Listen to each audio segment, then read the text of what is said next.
Boker Tov, everybody. Rabbi Eric Solomon, Raleigh, North Carolina. Friday, May 22nd, Erev Shabbat.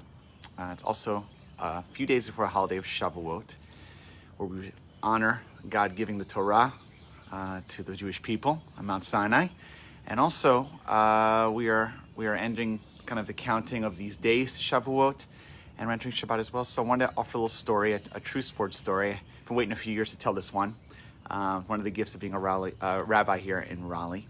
So let me start with this question. So the Torah could have been given on any mountain in the wilderness as we were wandering to the Promised Land. Why did God choose Mount Sinai? And we've talked about some of these theories and issues this past week, if you've been following, about why would God give the Torah even in the desert? And what are the messages around wandering in the desert? And what does that tell us spiritually, morally? You know, what was kind of the purpose of that journey? So I'm not going to review all of those things. But one of the great teachings about Mount Sinai, and actually when I was in college, I actually climbed with some friends Mount Sinai. I mean, who knows if that's exactly the mountain, but that's what's been dedicated as Mount Sinai, which is a beautiful, absolutely gorgeous part of the Sinai Peninsula.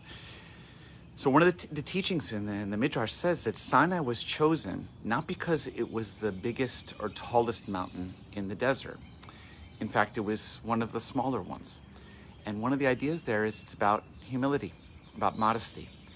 That in order to receive the Torah, one must be humble enough to accept it, to be ready to accept the Torah from a place of curiosity, a desire to be open-hearted. You know, when God or anything is going to communicate to a human being has to have ears open, heart open. And so that's not about being big and tall. In fact, it's about being spiritually strong enough, but open enough to receive the message. So Mount Sinai was chosen actually because of not its greatness in terms of size, but its greatness in terms of openness, its modesty, its humility. So I want to tell a story about this that happened a few years ago, long enough now that it, and I'll keep it anonymous, of course, but it's a true story. That, here in Raleigh, North Carolina, in the Triangle, we have Raleigh, Durham, Chapel Hill, and we do have some professional sports. We are fortunate to have a hockey team, but in general, having grown up in the Maryland area where I'm used to all the professional sports, that's not the main thing we have. We have college sports in abundance. We have North Carolina State, UNC, Duke. Even if you look a little wider, we have Wake Forest, and we have also smaller colleges in the area who all take the sports, fairly seriously. If you know the Tobacco Road things and UNC and Duke, and all kinds of people in my congregation are affiliated with one or the other or hate one or the other for various reasons. And I won't disclose it now, but some of you know my Facebook post, where I sit. In any case, a number of years ago, I got a call from a person that didn't recognize the name. It was a man, and he came to meet my office. And he walks my office, and he fills up the door. Not in any bad way, just he was strong. I mean, he was wearing nice clothing, actually, but this guy was built like a house. And he came to sit down, and I didn't know who he was, and it was cool, like, what's going on? So basically, what he shared with me was that he was a coach, and I won't say which one, but on one of the college football teams in the Triangle. And he wasn't the head coach, so don't worry, you're not going to recognize this person. And the person is no longer on the team, on the coaching team. But it was a very significant coaching position. In fact, I had to hold myself back from Googling immediately afterwards, who this person was. I waited till after the meeting was over, and I was shocked. I mean, this person is a very prominent coach.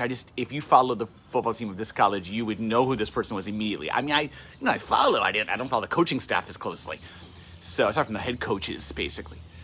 And this man was so sincere. It was so beautiful. He came and he wanted to sit down and talk with a rabbi. And basically he explained that he was Jewish by birth.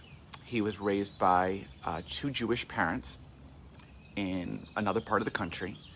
And he had a bar mitzvah, and he knew this was important, particularly to his father. His mother also, she was proud of being Jewish, but his father was particularly connected to it for various reasons. He had an even deeper, stronger feeling about it. And he had a real particular connection with his father in a deep way, also about sports. His father was also an athlete, and he got him involved in sports. And this coach had played college football, and football was a huge part of his life, and really was the focus of his life. And he said his bar mitzvah was, meaningful, but not the most meaningful thing in the world. And in fact, he basically said he was not involved in religion or Judaism at all, really, after that. Not an uncommon story. He was probably in his 30s, maybe a little older. Anyway, he says to me, in the course of his coaching, he's been coaching now for a number of years. What he does, he also recruits. He develops very deep relationships with his particular players that he works with, that are part of his particular part of the team that he is focused on. And over the years, what has happened in these deep relationships is the players reveal and share with him, not knowing his religious background, and just very openly about their spirituality, their relationship with God. Most of them that he connected with are Christian. And sometimes even when he goes and spends time with them in their homes or in their local communities, because sometimes he goes for recruiting visits or other reasons, he goes to church with them. And over the years, he did it originally. He said, I would go, and it was like kind of annoying, or not. He did out of respect, but he just did it because this is what they would invite him to do. He'd be there for the weekend, whatever. But he said over the years, he was blown away by the spirituality, the connection, the faith, the sense of community. And in particular, what he said was there were certain qualities of religious life that he saw were similar, although somewhat different, but similar to those of a quality sports experience. So for example, he said, in these religious communities, people are part of a team. There's a leader, the coach, might be the pastor or the leadership, but their players are all participating together and helping each other to pray, to reach out, to help one another achieve their spiritual goals. And he realized that's very similar to what happens in football, on the football team. I also felt that there's a real bonding in the community. People had seen each other through thick and thin. And that similar was the kind of values he tried to perpetuate as a coach. But one he said was the most powerful is he would have these football players that, were some of the most elite football players, definitely in our state, but really throughout the Southeast. That's where they primarily recruited from. And these are big, strong, capable, and he said, contrary to all the, stereotypes, often very studious and committed, and recognized that football was their ticket to other things in life beyond football. That a lot of them took their studies extremely seriously. These guys were working hard. And really, some of them were in difficult conditions in their lives for various reasons. And so this is a ticket out to a successful life in a variety of ways.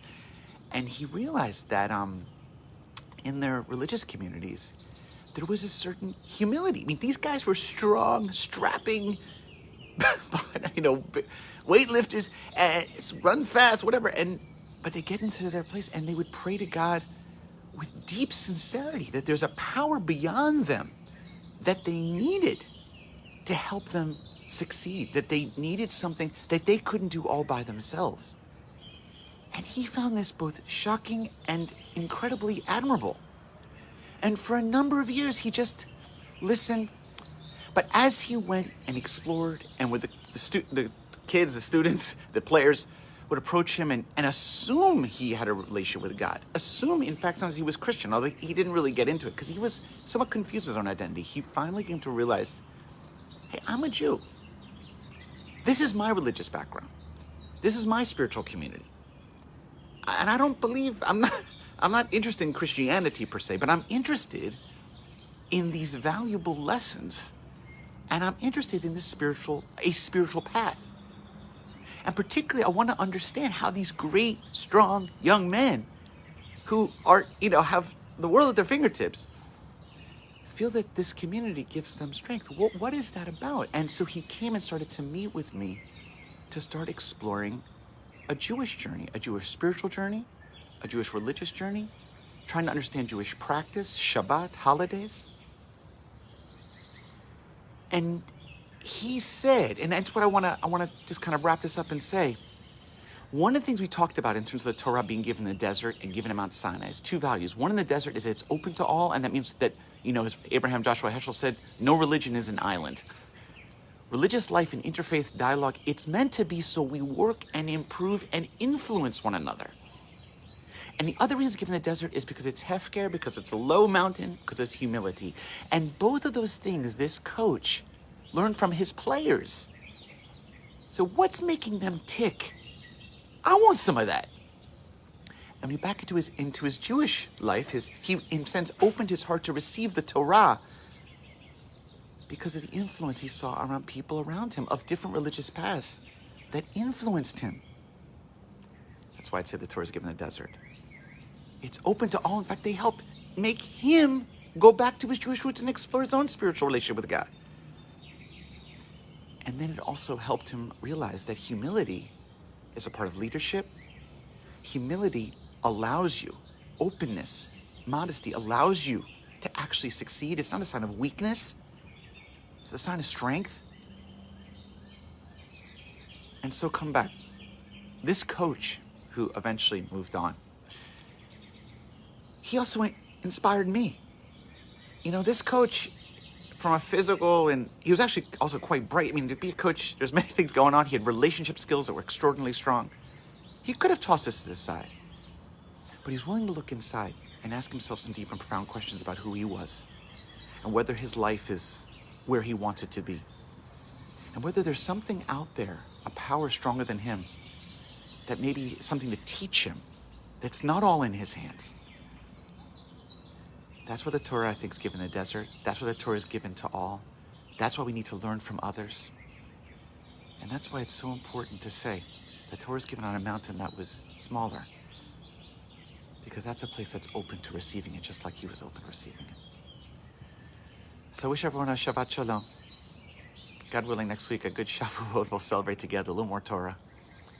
And I want to say that I hope that this journey for all of us, our wandering, is a chance for us not just to suffer or to struggle, but a chance for us to be curious, a chance for us to be humble. Like this coach, as he was influenced by his players, so we ought to be curious, ask questions, not be afraid to admit that we don't have all the answers. And when that happens, we can be open to receiving the Torah from Mount Sinai. Shabbat Shalom. And see you next week.